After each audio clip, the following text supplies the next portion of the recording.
Hi.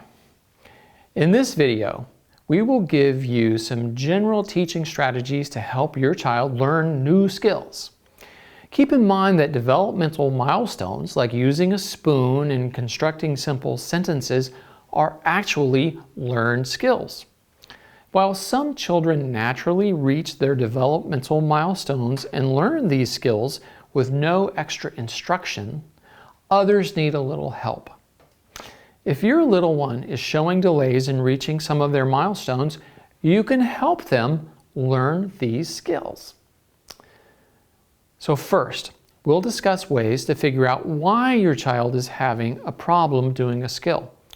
Next, we'll talk about how to set up the environment to promote learning by providing access to fun activities. We'll then show you ways that you can identify and use reinforcers to teach new skills, such as shaping and chaining new skills. Next, we'll break down the teaching process by talking about prompting and responding to errors. Lastly, we'll show you how to put all these together to teach new skills and help your little one use the new skill in many different situations. The first step to teaching new skills is to figure out why your child isn't showing a certain skill. If your child does not know how to perform the skill, then you can work on teaching. If they know how to do it, but they don't want to, then you can identify reinforcers to motivate them. If your child can perform the skill but does not do so consistently or in the right time and place, then you can focus on teaching the skill in certain situations. If they learn the skill and can only do it in situations that are just like the teaching situation, then you can focus on teaching more broadly and across many situations so they can apply the skill in more varied environments. The next step is making sure your home is ready for learning. There are a lot of things that can be distracting and interfere with learning if we're not careful. This would include the number of people in the room, the temperature, brightness of the lights, noise, and even odors. If there are a lot of things to look out outside the learning focus, this can also be distracting. For example, it may be difficult to focus on putting pieces into a puzzle when there are people speaking loudly or a television is on nearby. The environment cannot always be changed, but if there's anything you can do to make learning easier, you should try to do so. Another way to promote healthy learning and a healthy learning environment is to encourage good behavior from your child. This can be done by providing high-quality reinforcers for asking nicely and following instructions. It is also important to make sure that you are matching the task to their skill level. Providing tasks that are too easy may cause boredom, and tasks that are too difficult might cause frustration. Lastly, you should be prepared to provide prompts or clues or models to show your child how you want them to behave. Another important way to promote a healthy learning environment is making sure that you are providing lots of opportunity for your child to choose. When teaching new skills, you can give your child choices over the types of tasks, the order of activities, and how to complete the activities, and what items or activities they would like to earn as reinforcers. We'll be talking a little more about how to identify the things that your child likes. It's also important to have fun and new tasks so that learning can seem more fun. Finally, a consistent routine can make things more predictable for your child, which has been shown to improve learning and overall appropriate behavior. Now that you've thought about how to make your setting the best we can for learning, we can move on to teaching new skills. We can do this by using reinforcement. Recall that reinforcement occurs when things that follow behavior cause it to happen more often. To use reinforcement or rewards, we need to first figure out what things are reinforcers for your child. Some things can act as reinforcers naturally. things like food, water, attention, and comfort. Other things come to act as reinforcers over time because they are learned, such as a tantrum in the store to get candy or a treat. The first way to identify reinforcers is to watch your child play and see what they like to do. How your child chooses to spend their time when there are no limitations to the things that they can do indicates their preferred activities. Do they have a favorite stuffed animal, a toy, or something else that they especially like? Knowing this information can help you arrange the environment to teach new skills. And remember Grandma's rule. This is when you allow your child to do a preferred activity only after they do a less preferred activity. Using this approach, you can provide the preferred activity after a new skill to get them to do the new skill more often. Another way to identify reinforcers is just to give your child choices and see what they pick. Do they want to play with the puzzle or with the logos? Whatever they pick will probably be their preferred reinforcer. How effective reinforcers are will depend on how often they are presented. Motivation for a certain reinforcer may shift if the delay is too long. For example, you may skip eating at your favorite restaurant if you have to wait 2 hours for a table, and instead you might eat at a less preferred restaurant where the food is available immediately. These same principles are at play with your child and how they learn. If the quality, delay, or amount is off, the reinforcers may not support teaching the skills. To avoid this, it's important to have a good variety of reinforcers and not give too much to keep your child motivated. It's also important to think about if your child can get other reinforcers that may compete with them wanting to do the skill. For example, if the choice is between playing video games and getting ready for bed, they'll probably keep playing video games. In other words, if they are able to do something more fun than the work, they probably won't do what you are trying to get them to do. You have to be ready to arrange the environment so you have more control over the activities and then can use them as reinforcers. Once we know what are reinforcers and how to use them, we can start teaching new skills. Now we'll go over shaping and chaining as methods to teach new skills. So first, let's talk about shaping new behaviors. Shaping can be used for things like language development, increasing time spent at meals, or tolerating certain activities. It first involves setting a goal behavior. For example, say your goal is to have your child sit nicely in their high chair for the entire meal.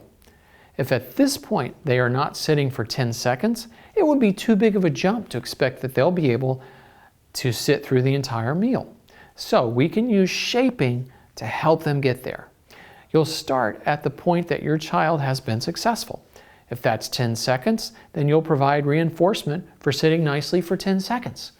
Then you can gradually increase the time until they are able to sit much longer.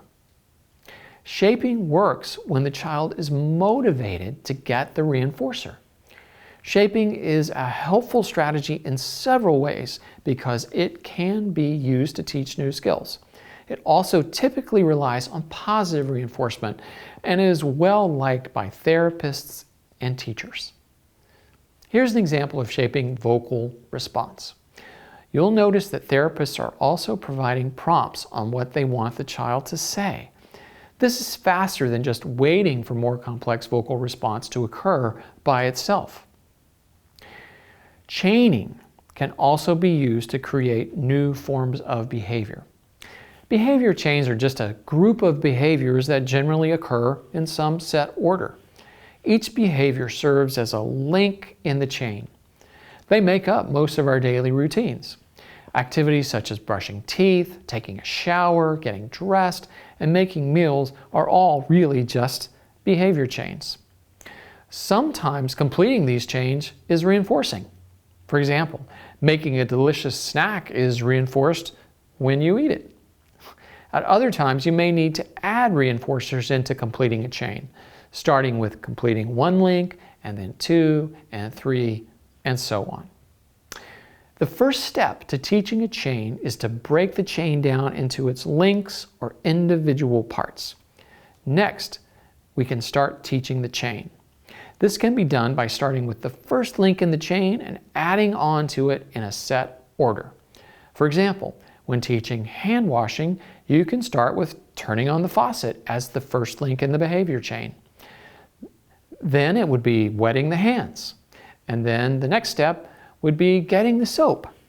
Then these links are all added together until your kiddo can perform the complete chain of washing hands.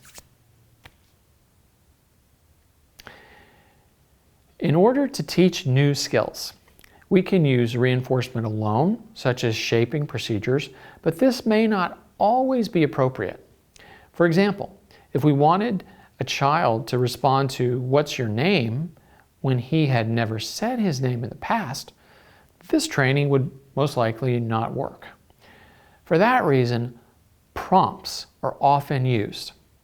In this example, we can prompt the individual to say his name, following the instruction, and provide reinforcement when he correctly responds. This would continue until we can slowly decrease or fade the prompt, and the individual now responds appropriately to the instruction without prompting. A prompt is something you can do to make a skill happen. You are telling, showing, or giving clues to your child to get them to do the behavior when you provide a prompt. In order to prompt effectively, you need to first identify prompts that work. It's important to note that just because prompts work does not mean they will be easily faded or decreased. For example, I can physically guide a child's hand to touch a certain picture, but that doesn't mean they are paying attention enough to the picture to do it on their own. So, it's best to use prompts that bring your child's attention to what they should be focusing on. Once your child is doing the skill with a prompt, you can fade out the prompt so that eventually the instruction works by itself. This picture shows some different prompting strategies. The bottom of the triangle has the more intense prompts, and the top of the triangle has the less intensive or intrusive, more natural prompts. A physical prompt occurs when you provide hand-over-hand guidance to fully get your child to do the behavior. For example, when learning to use a spoon, you may place your hand on top of your child's and guide them through picking up the food and bringing it to their mouth. An example of a partial physical prompt is when teaching to use a spoon instead by placing your hand over your child's hand. You may provide a little less support by only holding their wrist steady. Physical prompts are best used when your child needs to learn how to do the movement of the behavior. Model prompts occur when you act out the behavior to show your child what behavior you want them to imitate. So you may show them how to eat with a spoon before passing the spoon to them. You can also use a visual or picture prompt by showing a child a video or picture of eating with a spoon, or say drawing with a crayon. Using verbal and gesture prompts, you would then tell them, eat with the spoon, or gesture to the spoon when they are supposed to use it. Ultimately, you want to fade out or decrease all prompts so that your child can do the skill all by themselves. The ultimate goal of teaching a new skill is to have your child use the skill in different ways or be able to problem solve. For example, when teaching your child to identify apples, they should be able to respond to multiple types of apples, not just a red apple. When you teach this skill, it would be important for you to show them many different colors of apples and reinforce when they can call each an apple. We also want to teach them skills so that they can adapt when the environment might be a little different. If they come across a building with different doors and doorknobs, they can change their behavior to open the door by pushing or pulling, and so forth. We hope that this has provided you with useful information to better understand how your child learns and how you can teach them new milestones and new skills. The first step, remember, is to understand why the skill isn't happening. For example, does it need to be taught? Or is your child not motivated? Understanding the why will help you know how to help your child moving forward. As we've discussed, reinforcement plays a big role in establishing new skills, so identifying and effectively using reinforcers is another very important step. Now, when you teach a new skill, you'll know how to prompt your child and correct mistakes. Finally, practicing the skill as much as possible can help your child be able to use the skill across different situations and build upon it to do more and more things.